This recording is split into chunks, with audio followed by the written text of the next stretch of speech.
Sale, hermanos, vamos a comenzar nuestro estudio de esta noche. Hoy estamos en el capítulo número 6. Les pido que, a pesar del sueño, el cansancio, puedan estar el día de hoy muy atentos. Creo que es un capítulo importante. Digo, todo es importante, pero es algo importante para el momento que como iglesia estamos viviendo, los tiempos que estamos atravesando. Y este capítulo representa no solamente la toma de Jericó, sino es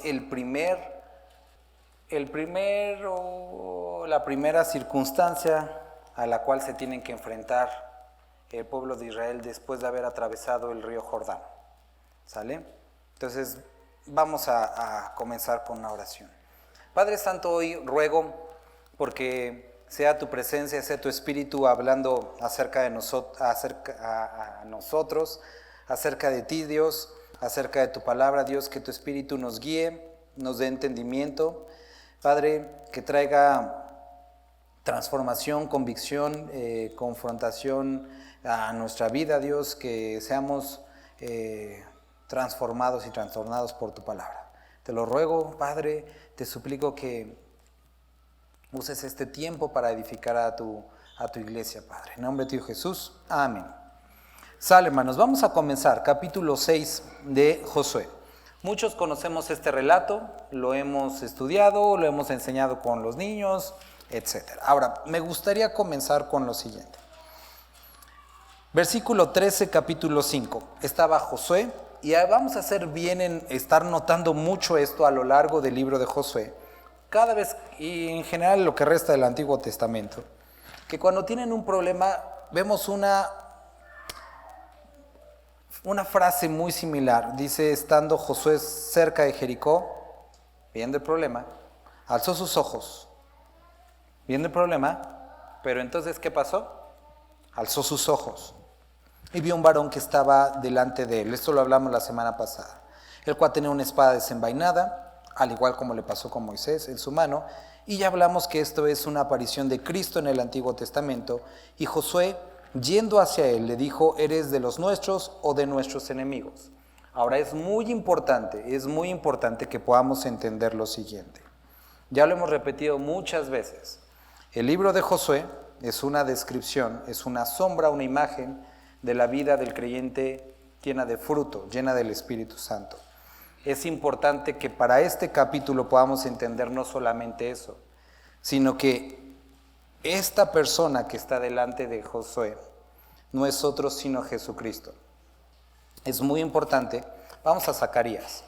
Zacarías capítulo 14 nos habla acerca del fin de los tiempos, la segunda venida de Cristo. Ahora hay una parte relevante para lo que estamos hablando el día de hoy. He aquí el día de Jehová viene, y en medio de ti serán repartidos tus despojos. Está hablando, nuevamente les digo, del final de los tiempos. Porque yo reuniré a todas las naciones para combatir contra Jerusalén, y la ciudad será tomada y será saqueada las casas, violadas las mujeres, y la mitad de la ciudad irá en cautiverio, mas el resto del pueblo no será cortado de la ciudad. Después saldrá Jehová y peleará con aquellas naciones. ¿Qué dice? Ahora, ¿de qué día de la batalla está hablando? Podríamos ir ahorita a través de una serie de varios versículos, pero me gustaría que pudiéramos, por bien del capítulo que estamos y del tiempo que tenemos, que podamos llegar a la siguiente conclusión. La mayor parte de los teólogos, en cuanto a esto, describen o afirman que la única otra batalla a la cual puede hacer referencia que estuvo presente Dios, Jesucristo, en una aparición, es esta que nosotros estamos leyendo en el capítulo número 6 de Josué. Ahora, podríamos decir, bueno, sí, está Jesús guiándolos, el ángel de Jehová. ¿Qué es lo importante de esto? Guárdalo y tenlo en memoria. Dice, él respondió, no, mas como príncipe del ejército de Jehová he venido ahora. Entonces Josué, postrándose sobre su rostro en tierra, le adoró y le dijo, ¿qué dice mi señor a su siervo? Entonces, lo hablamos la semana pasada, que la parte que puede revelarse, que puede verse acerca de Dios, es el Hijo. Y por eso la aparición no es una aparición de Jehová, sino es una aparición del Hijo, que bueno, el Hijo es Dios, ¿no? Entonces, ¿por qué podemos asegurar que no era un ángel? Porque un ángel no aceptaría adoración de ninguno o de nadie, y el único que podría aceptar adoración es o Satanás, porque él busca la adoración del ser humano, o Dios. Ahora este no es Satanás, claro está, entonces es Jesucristo. Él respondió: no, mas como príncipe del ejército de Jehová he venido. Ahora, entonces Josué, postrándose ver su rostro en tierra, le adoró y le dijo: ¿qué dice mi señor a su siervo? Y el príncipe del ejército de Jehová, y aquí nos ratifica que era el príncipe del ejército de Jehová, no era Satanás, sino era Jesucristo. Respondió Josué: quita el calzado de tus pies, porque el lugar donde estás es santo. Y Josué lo hizo así. Entonces vemos la aparición de Jesucristo delante de Josué, haciendo referencia a lo que habla Zacarías de ese día de la guerra. Ahora, entonces era Jesucristo guiando este ejército, Jesucristo dirigiendo la conquista de Jericó. Esto es algo muy importante. Capítulo 6. Ahora, Jericó estaba cerrada, bien cerrada a causa de los hijos de Israel. Nadie entraba ni salía. Mas Jehová dijo a Josué: mira, yo he entregado en tu mano a Jericó y a su rey con sus varones de guerra. Rodearéis pues la ciudad, todos los hombres de guerra, yendo alrededor de la ciudad una vez, y esto haréis durante 6 días. Y 7 sacerdotes llevarán 7 bocinas de cuernos de carnero delante del arca, y el 7º día daréis 7 vueltas a la ciudad, y a los sacerdotes tocarán las bocinas, y cuando toquen prolongadamente el cuerno de carnero, así que oigáis el sonido de la bocina, todo el pueblo gritará a gran voz, y el muro de la ciudad caerá. Entonces subirá el pueblo, cada uno derecho hacia adelante. Llamando pues Josué, hijo de Nun, a los sacerdotes, les dijo: llevad el arca del pacto, y 7 sacerdotes lleven bocinas de cuerno de carnero delante del arca de Jehová. Quiero que podamos considerar lo siguiente. Josué recibe esta estrategia del capitán del ejército de Jehová. Dios mismo le da la estrategia a Josué. Josué va delante del ejército y le preguntan: bueno, ¿cuál es la estrategia? ¿Cómo lo vamos a hacer para conquistar Jericó? Y él dice: vamos a dar vueltas. Esto no parece una muy buena estrategia. Ahora, aquí hay algunas complicaciones que en nuestro estudio pasado, creo que fue hace un año, casi exactamente hace un año de Josué con los varones, tomamos, y que el día de hoy hizo mucho más sentido para mí. Hay algunas complicaciones. Primera complicación en esto. No solamente que era dar vueltas y no implicaba una lucha física, sino que el arca del Señor nunca debía de involucrarse en un conflicto armado. Pero aquí Dios le estaba pidiendo que lo llevara. Segunda, los sacerdotes estaban excluidos de la milicia, y aquí les estaba diciendo que fueran. Tercero, que en eventos como estos debían de tocar una trompeta o de bronce o de plata, pero aquí estaba pidiendo que tocaran el shofar, que estaba relacionado con las ceremonias religiosas. Entonces yo creo que estaba empezando Josué ya se... Ahora, la última, y la que podía parecer como para desgarrarse los vestidos de los judíos, era que iban a dar vueltas durante ¿cuántos días? ¿Durante qué?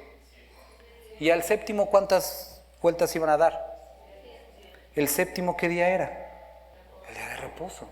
Entonces me estás diciendo que quieres que el día de reposo quebrantemos el reposo y vayamos a la guerra, y no solamente vayamos a la guerra, sino que ese día hagamos más trabajo que el que nunca hemos hecho. Josué, ¿estás loco? ¿Estás seguro que escuchaste a Dios? ¿Estás seguro que era Dios hablándote o eran tus ideas locas? ¿Qué es lo que está sucediendo, Josué? Ahora, lo leemos y decimos: no, pues, si nos escucha tan buen plan, después de todo. Ahora, quiero que consideremos lo siguiente.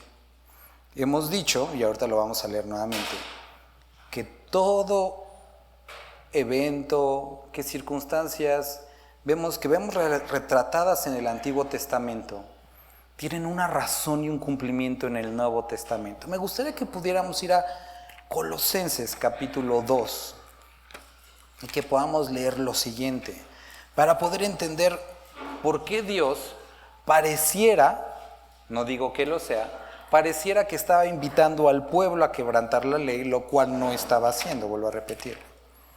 Que muchos podrían pensar, no, si la está quebrantando, no. Vamos a Colosenses capítulo 2. Ahora, vamos a leer a partir del versículo 8. Mirad que nadie os engañe por medio de filosofías huecas, sutilezas, según las tradiciones de los hombres, conforme a los rudimentos del mundo, y no según Cristo, porque en él habita corporalmente toda la plenitud de la deidad. Y vosotros, ¿qué dice? Estáis completos en él. ¿En dónde estamos completos? ¿En la iglesia? ¿En el servicio? En él, ¿no? Que es la cabeza de todo principado y potestad. En él también fuisteis circuncidados con circuncisión no hecha de mano, la cosa que vimos la semana pasada, al echar de vosotros el cuerpo pecaminoso, carnal. Entonces Él es el que puede limpiarnos, Él es el que puede santificarnos, Él es el que puede transformarnos.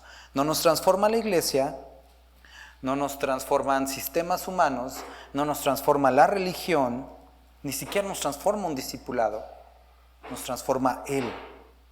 ¿Sale? Dice, sepultados en Él, y quiero que veas que se repite, en Él, en el bautismo en el cual fuisteis también resucitados con Él, mediante la fe en el poder de Dios que le levantó de los muertos. Y a vosotros, estando muertos en pecados y en la circuncisión de vuestra carne, os dio vida juntamente con Él, perdonándoos todos los pecados, anulando el acta de los decretos que había contra nosotros, que nos era contraria, quitándolo de en medio y clavándola en la cruz. Y despojando a los principados, a las potestades, los exhibió públicamente, triunfando sobre ellos en la cruz. Por tanto, dado que todo esto que acabamos de leer es real y es verdad, espero que lo hayamos entendido y como repasado, dice, por lo tanto, o dado que clavó el acta de decretos, dado que nos transformó, dado que quitó el pecado, dado que, o por tanto, nadie os juzgue en comida, en bebida, o en cuanto a días de fiesta, luna nueva, o días de reposo. Versículo 17, pongamos mucha atención.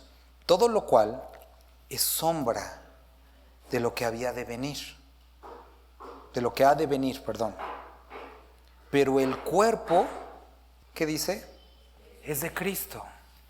Entonces, si cuando salimos de la reunión me pongo allá afuera y los hermanos se acercan al piso y dicen, pastor, bienvenido, digo, muchas gracias, y saludan a mi sombra, diría, está raro, o sea, yo estoy aquí, esa es mi sombra, pero este es mi cuerpo y al que saludan es a mí, ¿no? Porque pues yo soy la persona, eso simplemente es algo que tiene una silueta, que tiene una forma, pero yo soy el cuerpo, yo soy la persona.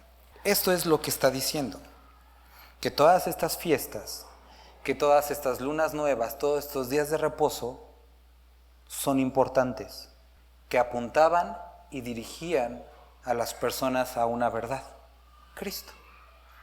Pero cuando Cristo está ahí, entonces todas estas cosas se vuelven secundarias. No que las pisotemos, pero son secundarias. Es exactamente lo que pasa que ya tratamos cuando estábamos en Éxodo con la ley.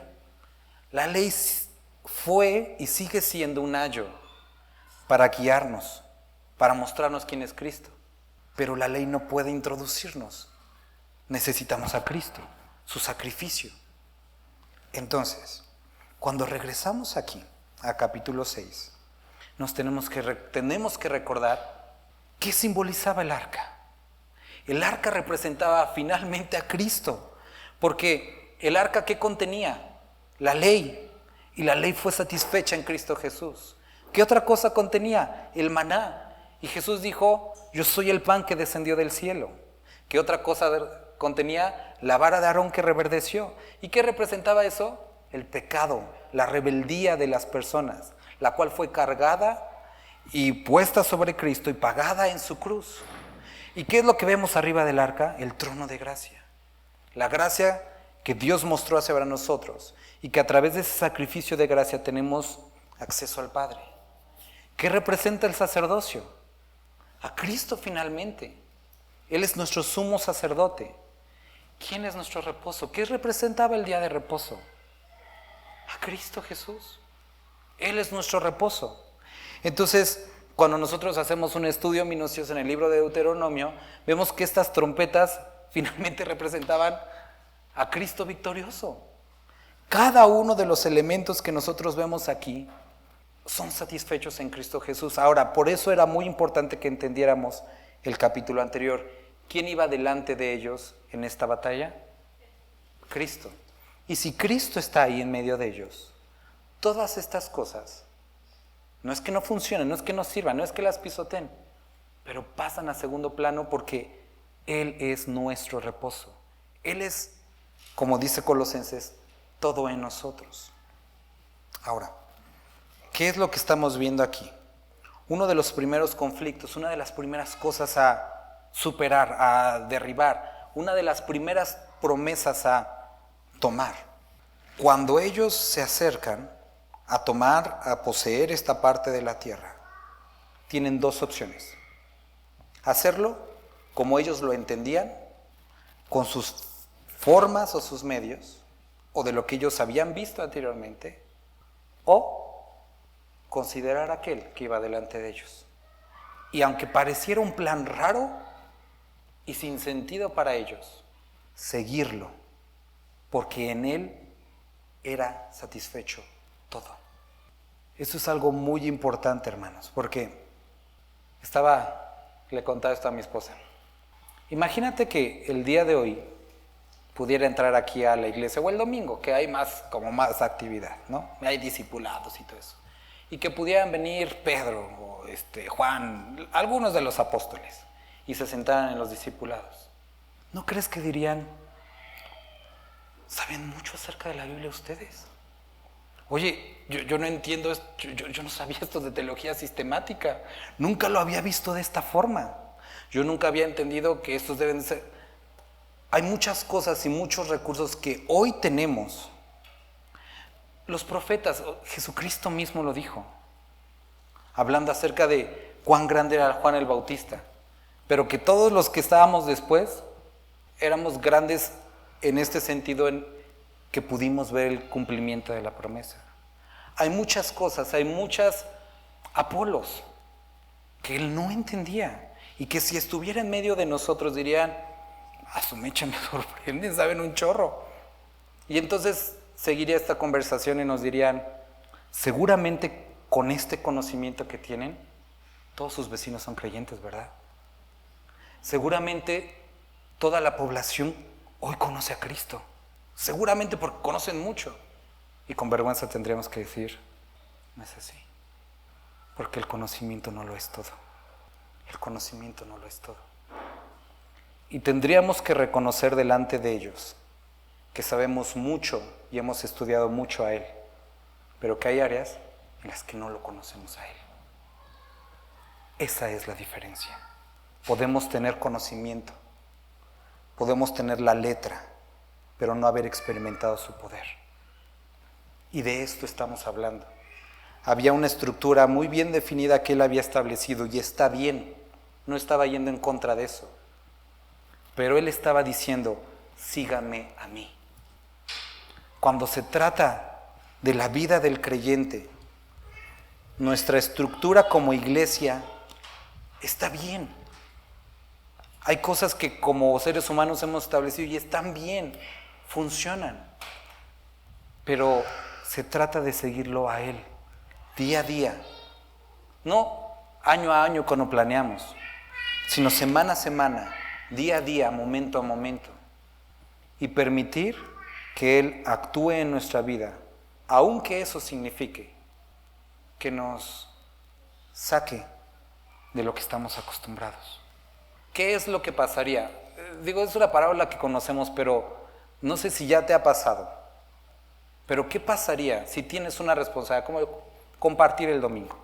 Digamos que vas a dar o vas a servir algo el domingo. Y en el camino te encuentras a alguien que se le descompuso el carro. Y Dios te dice, párate. ¿Vas a la iglesia a compartir o te paras a ayudar?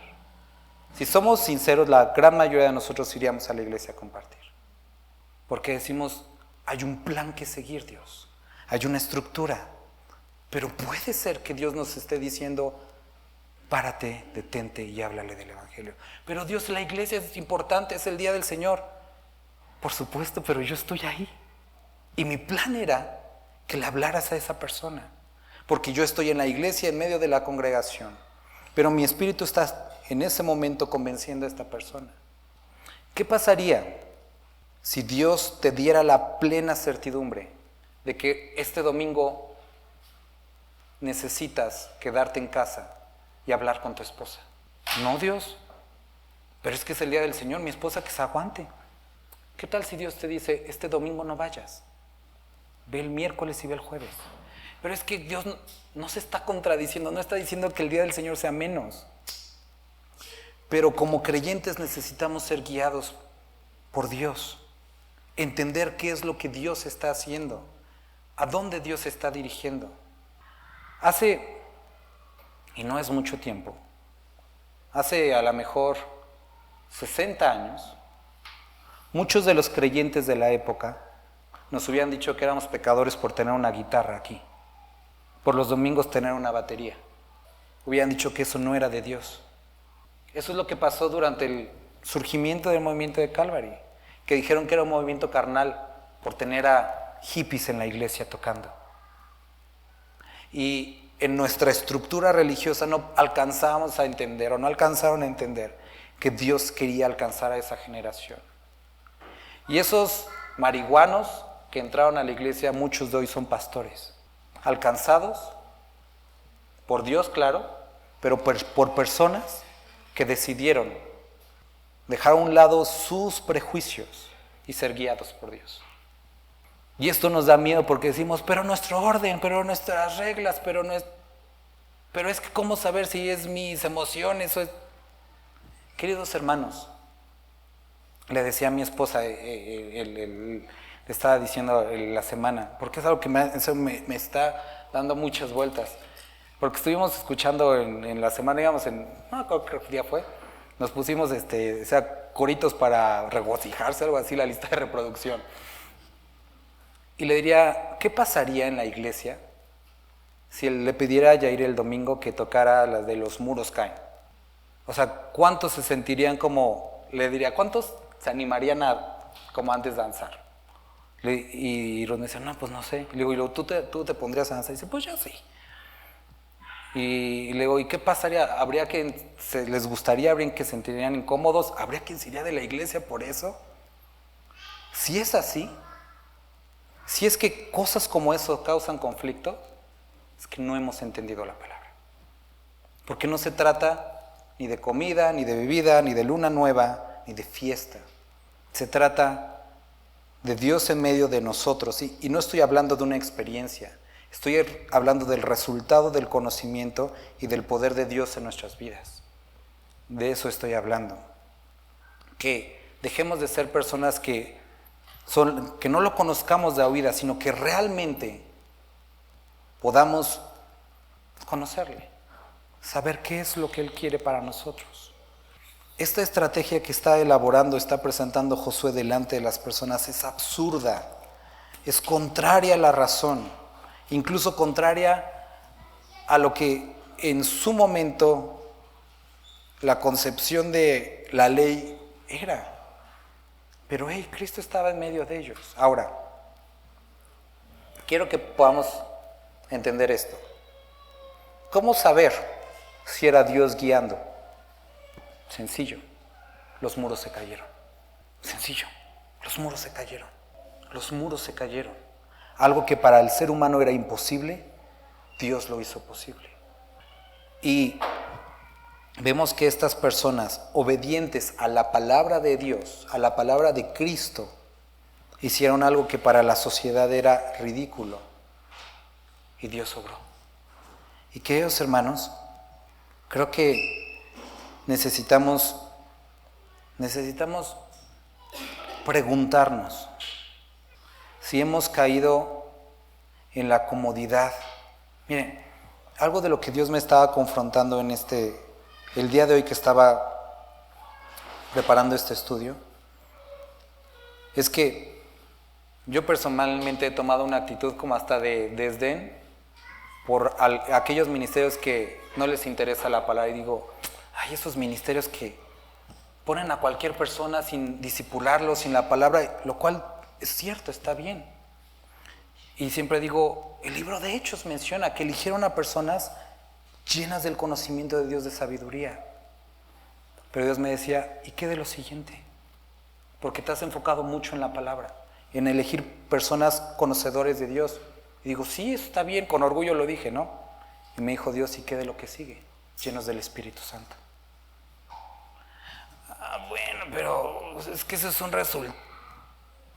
Llenos del Espíritu Santo. Y hemos hablado mucho de eso. Pero quiero que podamos notar esto, que el libro de Hechos, cuando habla de estos hombres, es un completo del conocimiento y sabiduría y llenos del Espíritu Santo, de buen testimonio. Pero es un todo. No es un parcial, es un todo. Entonces, estaban ahí y salieron.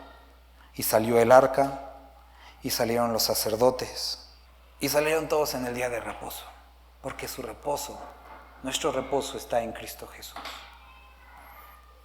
Ahora, espero que nadie esté malentendiendo esto porque sería catastrófico. No estoy diciendo que hagamos cosas raras, que hagamos cosas originales para mostrar que somos. Ese no es el punto, eso es ridículo, eso es de gente inmadura.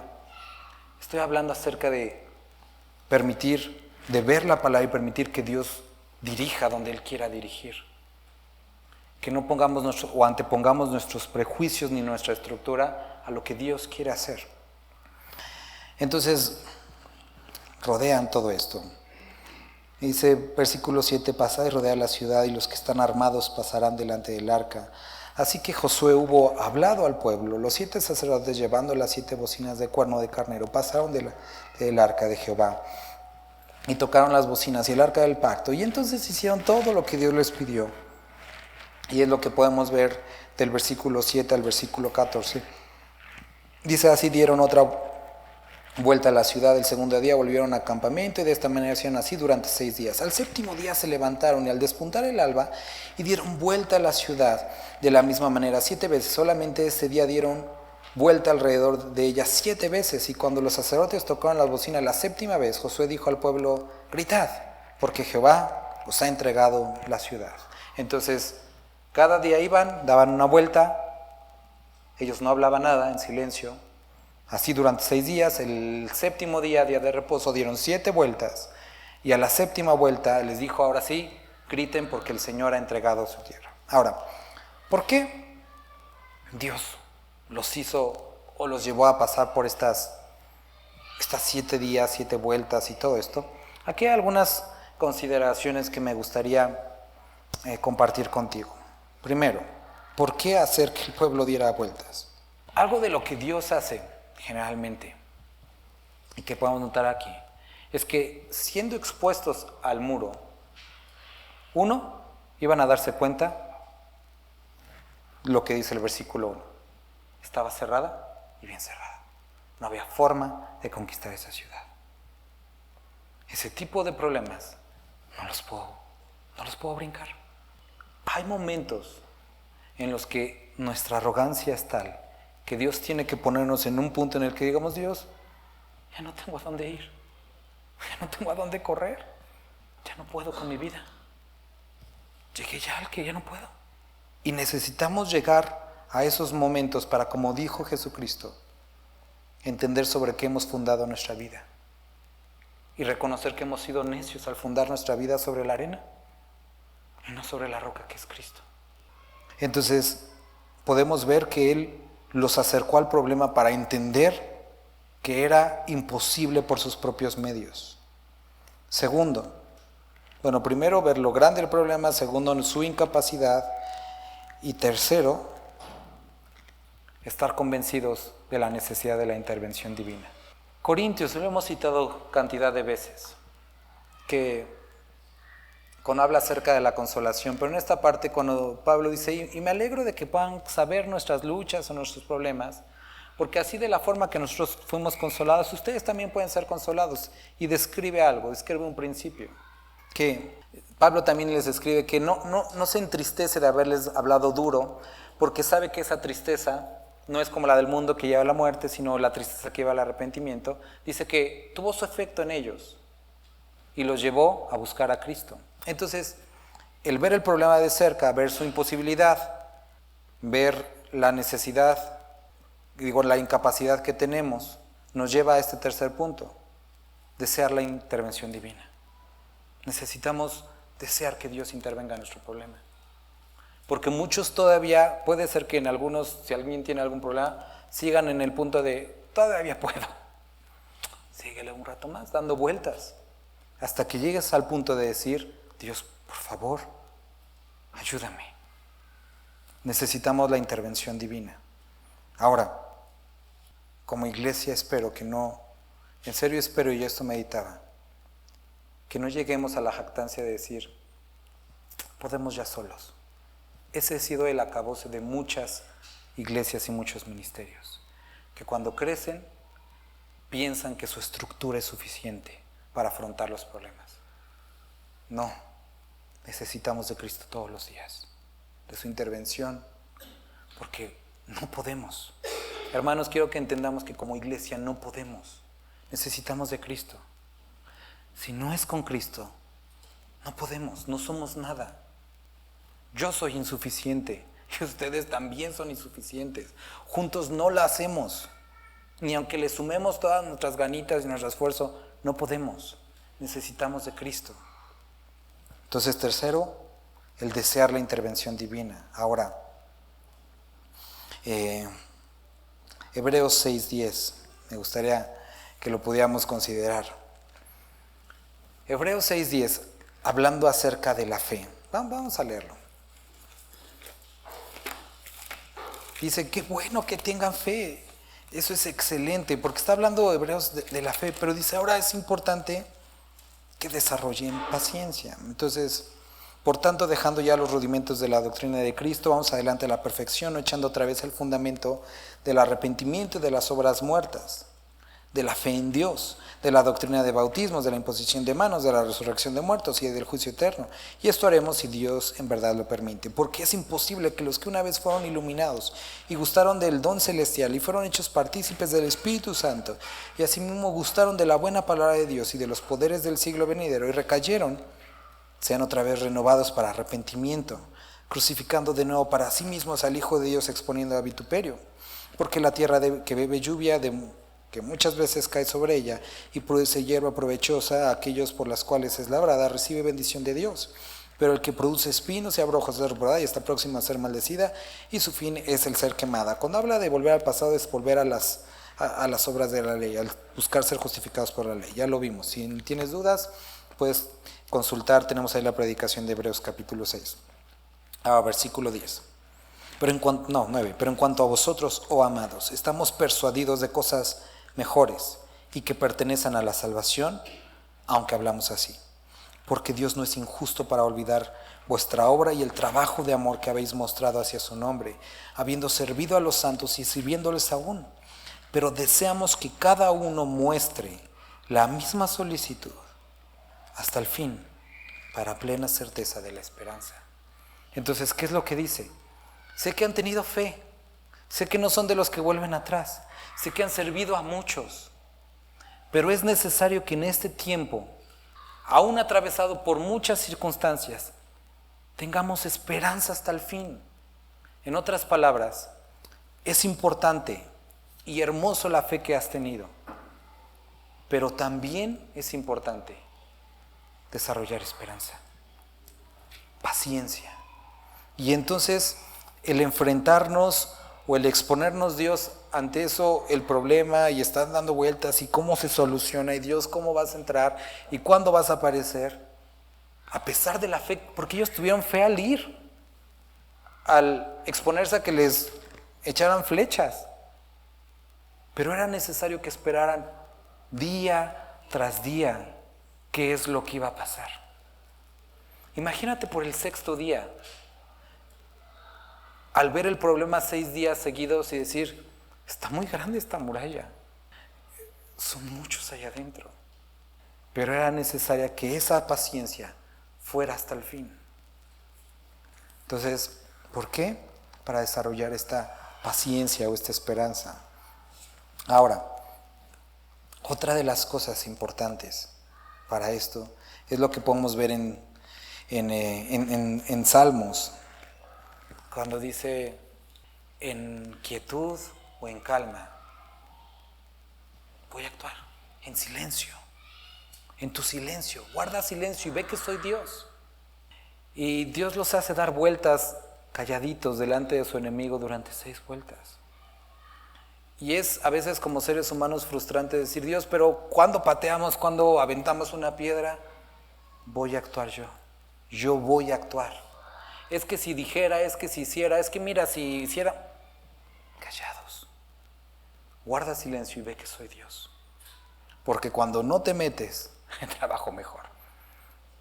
Quiero que estés ahí, quiero que lo veas, quiero que veas cómo va a suceder. Solamente guarda silencio. Aguanta un poco más. Ahora, la última razón que me gustaría que consideráramos es la siguiente.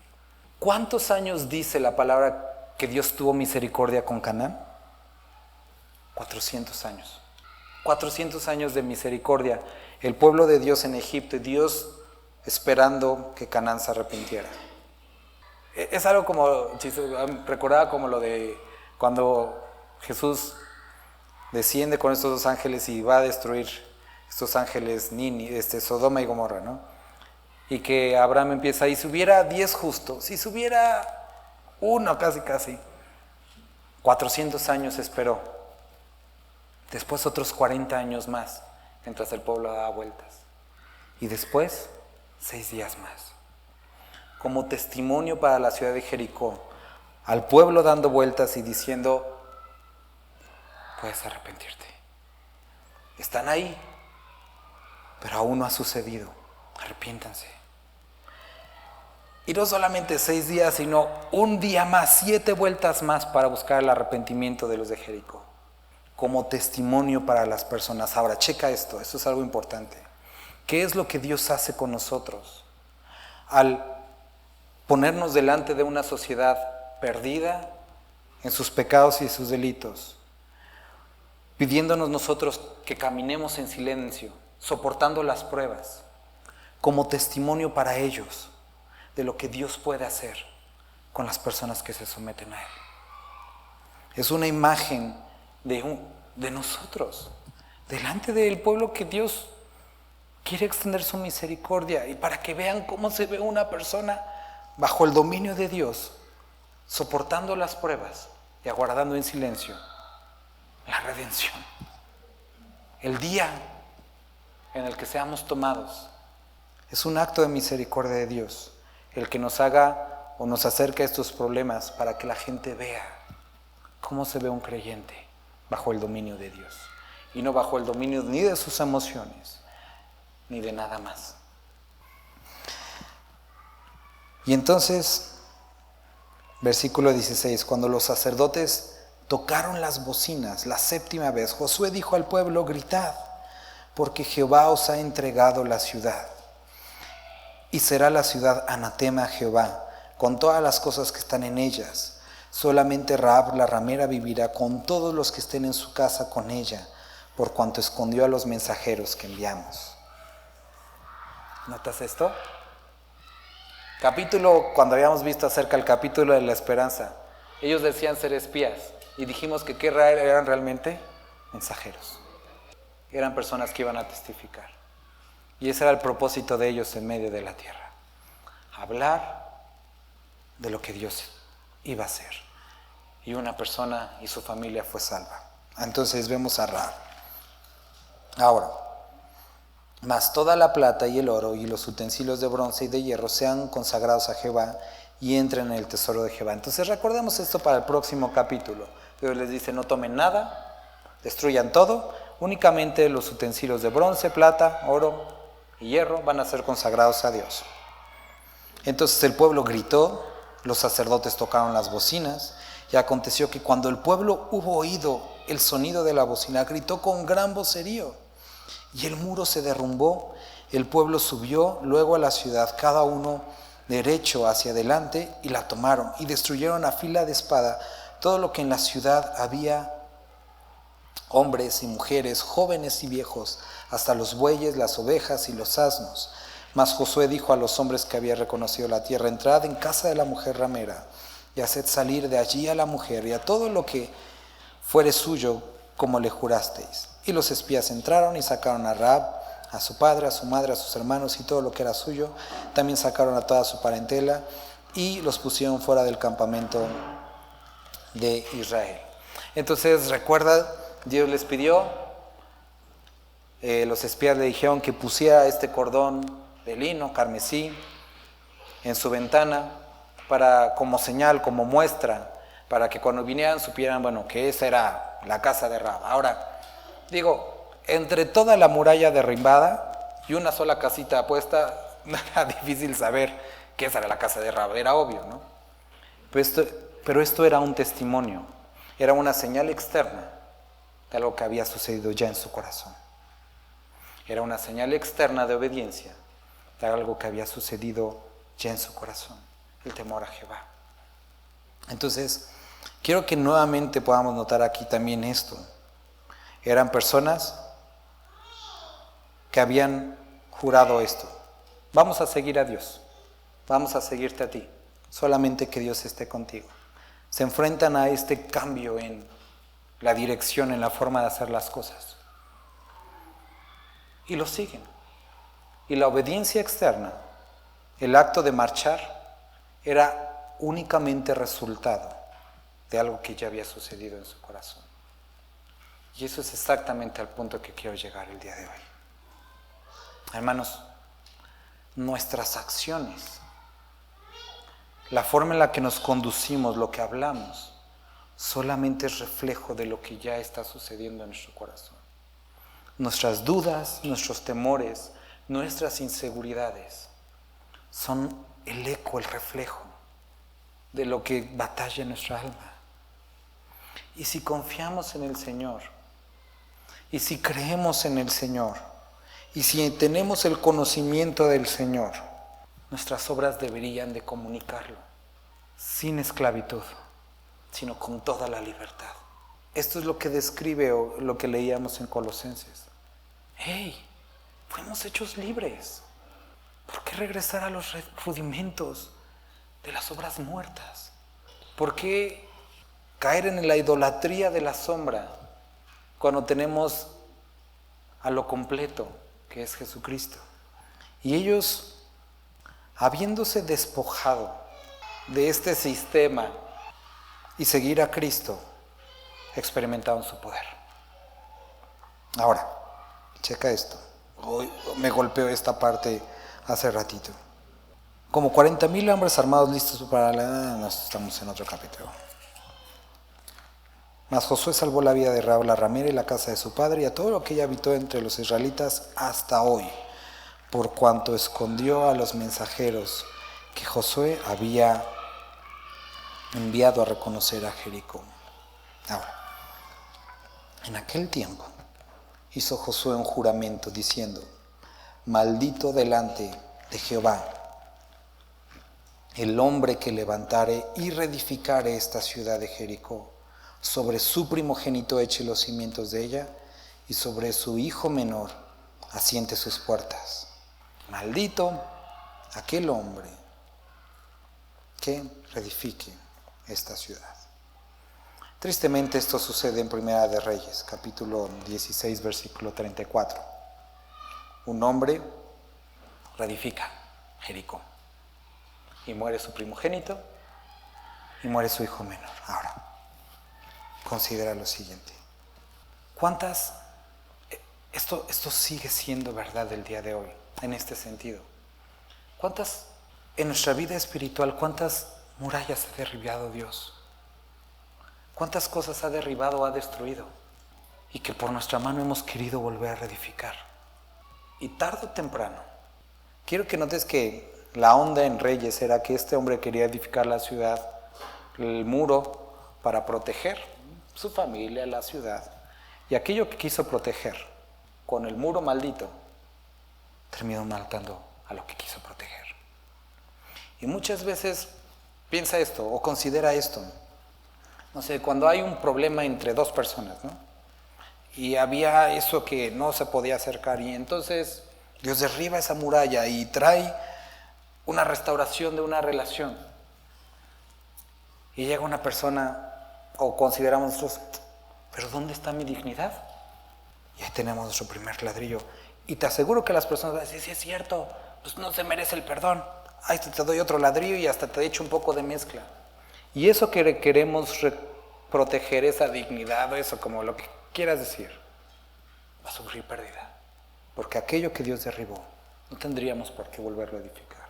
Ahora, cuando nosotros vemos el panorama general del libro de Josué, que habla de una vida entregada a Cristo Jesús, una vida fructífera, y esta primer muralla, esta primera ciudad, muy bien podría representar algo contrario a esa vida fructífera.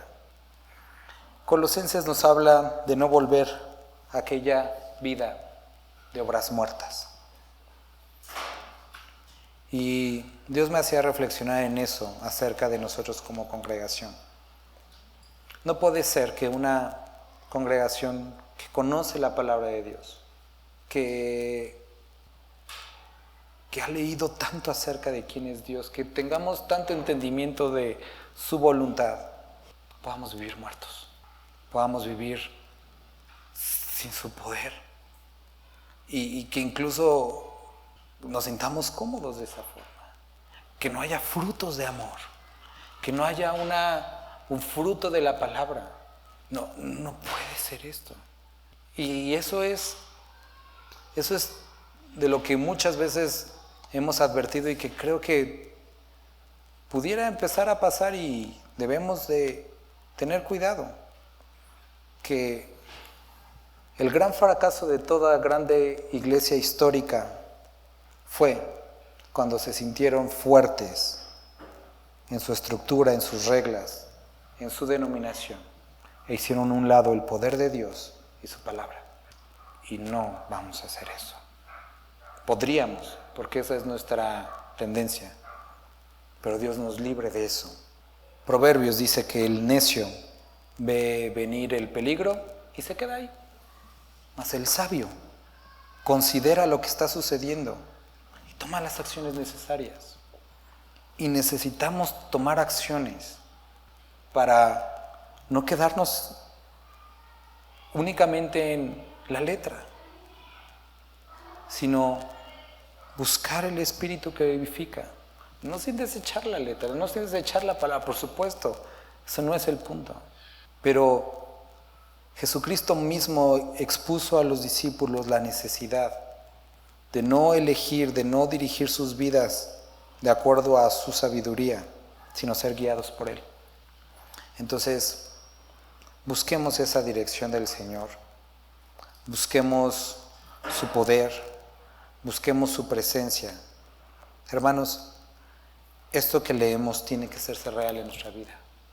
No basta con saberlo. Sé que muchos de aquí, sé que muchos de los que estamos aquí, puedo preguntarles muchas cosas. Podemos hacer un maratón y nos aventaríamos horas, porque estaríamos, sí, uno tras otro. Pero la palabra no fue dada para ganar el maratón cristiano. Es para vivirla. Es para ser transformados por Él. Y no solamente transformados para nuestra satisfacción, sino ser instrumentos en su plan redentor en esta ciudad. Y Ese ser instrumentos en su plan redentor para todos no implica dejar sus trabajos y volverse misioneros, no. Y eso también Dios me ha dado, que tengo que entender que cada uno tiene diferentes dones, diferentes áreas en las que Dios les ha dado, y gracias a Dios por eso. Y debemos de entender eso, que cada uno sirve a Dios de una manera diferente, y gracias a Dios por su multiforme gracia y por los diferentes dones que ha dado. Entonces, busquemos a Dios, obedezcamos a su palabra y pidamos de su poder para poder ser llenos de Él y ser realmente testigos. Vamos a orar. Antes de orar, quiero que considere lo siguiente. ¿Qué se hace con una persona? ¿Qué se hace con no un creyente, con una persona a la que le has expuesto la verdad? Lo has hecho bien. Has enseñado versículos, lo has hecho bien, pero sigue sin decidirse. ¿Qué se hace con él? Lo encomiendas al Espíritu. Él es el que puede transformarlo. Creo que lo mismo aplica para creyentes. ¿Qué es lo que pasa con creyentes que han experimentado la salvación? Jesucristo es su Señor y tienen la palabra, pero damos el paso. Los encomendamos a su Espíritu, que Él es quien puede hacer todas las cosas. Él es el que puede hacer las cosas en nosotros. Vamos a orar ahora sí. Señor Jesús, estamos delante de ti, ciertamente con muchas circunstancias delante de nosotros. Vamos a entender la gravedad de muchos problemas que tenemos enfrente. Padre, somos insuficientes para los retos que tenemos en esta comunidad, los retos en el ministerio, Dios, en esta iglesia. Padre, hemos sido rodeados por diferentes circunstancias, en lo personal, como iglesia, Padre. Y queremos rogarte que tú puedas intervenir. Señor, quebranta, transforma nuestras vidas. Señor, usa tus medios. Hazlo como tú quieras, Señor, pero déjanos verlo. Queremos ver cómo sales victorioso en medio de estas circunstancias, Señor. Usa a quien debas de usar, Señor. Obra de la manera que debes de obrar. Aunque esto cambie o atente con nuestros prejuicios, Señor. Pero que tú seas exaltado. Señor, gracias por tu palabra y gracias porque eres bueno. Te bendecimos